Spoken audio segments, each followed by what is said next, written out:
Keeping track of your pets is always a challenge. Turns out a little bit of technology can help a lot. InSight's Audra Shreve is in the studio with some special guests. Hello, I'm here with Tabitha Haynes, Community Relations Manager with the Richmond SPCA, to talk about their next Microchip Clinic. Welcome, Ms. Haynes. First off, who is your friend? This is Regina. She is a 2-year-old tabby, a little bit of a buff color and really affectionate, as you can tell. All right, let's talk about microchips. This Monday is the Richmond SPCA's next Microchip Clinic, but what exactly goes on at these clinics? Well, this is going to be, we've held 6 prior public microchip clinics, so this is our 7th. We have made these available to the public so that they can get their pets microchipped at an affordable rate. It's only $20.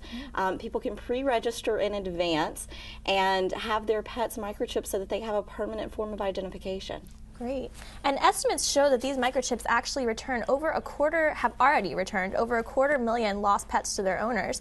But people are still a little hesitant to get them because they're afraid that the insertion will hurt their pets. Is this true? Well, there's a very brief, momentary, painful process, kind of like getting a vaccination, and it's in the same spot. The microchip is implanted between the shoulder blades. This is actually the plunger. She's ready to go away. She's actually already been microchipped, but it's implanted right between the shoulder blades. It is done with a needle, so there's a very brief moment, but then right afterwards, the pet doesn't hold that memory for very long, and the lifetime of reassurance knowing that if your pet ever does become separated from you, that it can be identified and reunited is well worth that moment of discomfort. Awesome. And so tell me a little bit about how they scan for these pets. Sure. Well, this is the scanner, and I can turn it on. And actually, I'm just going to scan Regina.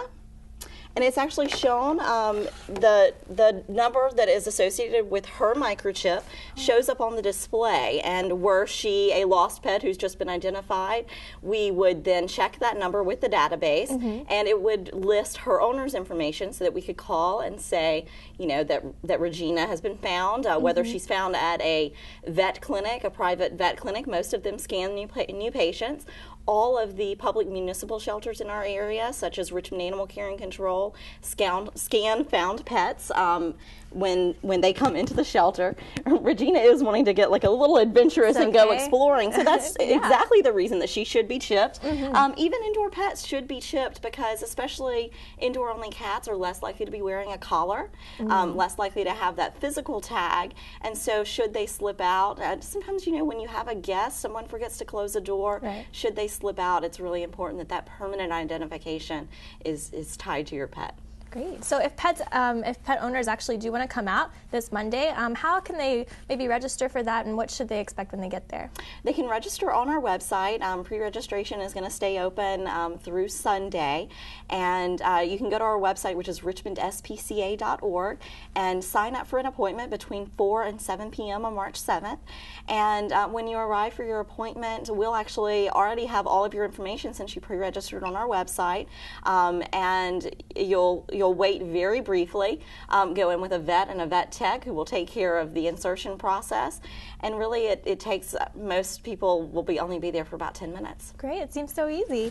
Now, if for some reason pet owners still don't want to get a microchip inserted into their pet, what are some ways that they can go about ensuring that maybe their pet will be found if they are lost? Well, we recommend actually combining a microchip with a physical form of identification, like a tag that's worn on a pet's collar. You can actually have those engraved in our Laura Robbins gift shop at the Richmond SPCA. There are a lot of other places around town that you can do that as well. They're also very affordable, between $5 and $10 usually. And combining that with a microchip is a great plan for your pet, because if your pet is picked up by a Good Samaritan or even a neighbor, they can see by that tag on your pet's collar that, you know, maybe the pet hasn't wandered very far from home or can give you a call.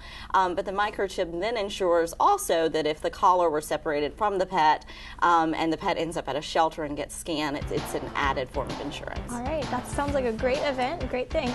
That was Tabitha Haynes from the Richmond SPCA. Thanks so much for being here. Thank you.